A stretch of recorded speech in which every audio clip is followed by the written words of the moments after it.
indera pengecap yaitu lidah. Lidah merupakan organ yang tersusun atas otot. Di permukaan lidah banyak tonjolan kecil yang disebut papila lidah, memberi kesan lidah terlihat kasar. Pada papila lidah terdapat indera pengecap. Permukaan lidah dilapisi oleh lapisan epitelium yang banyak mengandung kelenjar lendir. Selain itu, reseptor pengecap berupa kuncup pengecap. Kuncup pengecap tersebut terdiri atas kelompok sel sensori yang memiliki tonjolan seperti rambut. Kuncup pengecap dapat dibedakan menjadi 4 macam rasa, yaitu manis, pahit, asam, dan asin. Berikut gambar di samping tentang kuncup pengecap yang dibagi menjadi 4 macam rasa, yaitu manis, pahit, asam, dan asin. Secara garis besar, permukaan lidah bisa dibagi menjadi 3 bagian, yaitu 1. Ujung dan tepi lidah. Sesuai namanya, bagian ini meliputi lidah bagian depan atau ujung serta kanan dan kiri atau tepi. Ujung dan tepi lidah bisa bergerak dengan bebas ke depan, belakang, kanan maupun ke kiri. 2. Punggung lidah. Permukaan atas lebih disebut juga dengan punggung lidah. Pada bagian ini terdapat banyak papila, yaitu bintik-bintik kecil yang memberikan tekstur lidah. Kadang pada lidah bisa tampak terdapat kerak. Kondisi ini normal dan lebih sering terjadi pada orang tua. Permukaan papila terdiri dari ribuan kecup rasa, yaitu sel saraf yang terhubung otak sehingga kita bisa merasakan rasa, suhu maupun tekstur benda yang masuk ke dalam mulut kita, termasuk makanan. 3. Pangkal lidah. Pangkal lidah menempel pada dasar rongga mulut dan terletak di belakang sehingga tidak bisa dilihat dari luar mulut. Macam-macam fungsi lidah. 1. Sebagai alat pengecap. 2. Membantu berkomunikasi. 3. Membantu mengunyah makanan. 4. Membantu menelan. 5. Membantu mengisap. 6. Membantu menyentuh. 7. Melindungi mulut dari kuman.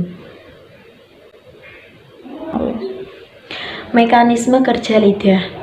Makanan atau minuman yang telah berupa larutan di dalam mulut akan merangsang ujung saraf pengecap.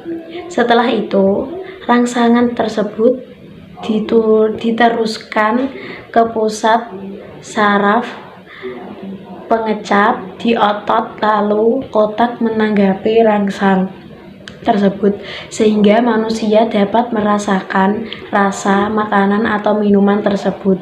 Selanjutnya kita membahas bagaimana cara memelihara kesehatan lidah. Yang pertama, menghindari makanan yang terlalu panas dan dingin. Yang kedua, menyikat lidah saat kita menggosok gigi. Yang ketiga, makan makanan yang mengandung vitamin C. Nah, setelah itu kita mengenal jenis penyakit lidah, yaitu yang pertama adalah leukoplakia.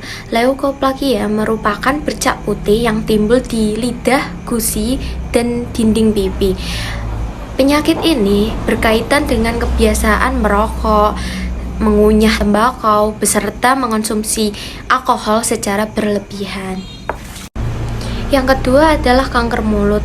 Penyakit ini seringkali terjadi pada orang yang perokok aktif serta mengonsumsi alkohol secara berlebihan.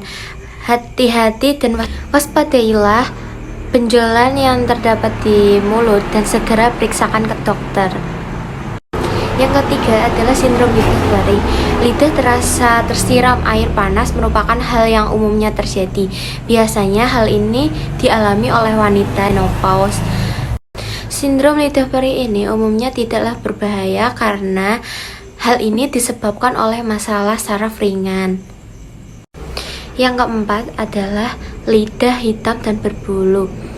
Lidah biasanya sering mengalami penumpukan bakteri di area papila. Bakteri inilah yang menyebabkan lidah terasa berbulu dan menghitam. Pada umumnya penyakit ini tidaklah berbahaya, tetapi kita harus tetap menjaga kesehatan mulut kita agar terhindar dari penyakit-penyakit tersebut. Yang kelima adalah penyakit glossitis atrophi. Glossitis atrophi atau biasa disebut radang pada lidah ditandai dengan lidah yang membengkak dan kemerahan serta tekstur lidah yang menjadi licin dan halus. Penyakit ini disebabkan akibat kekurangan vitamin B12, asam folat, atau zat besi. Glossitis atrophi dapat ditangani dengan kita yang selalu menjaga kebersihan mulut, serta memenuhi vitamin dan mineral, dan kita mengonsumsi antibiotik secukupnya.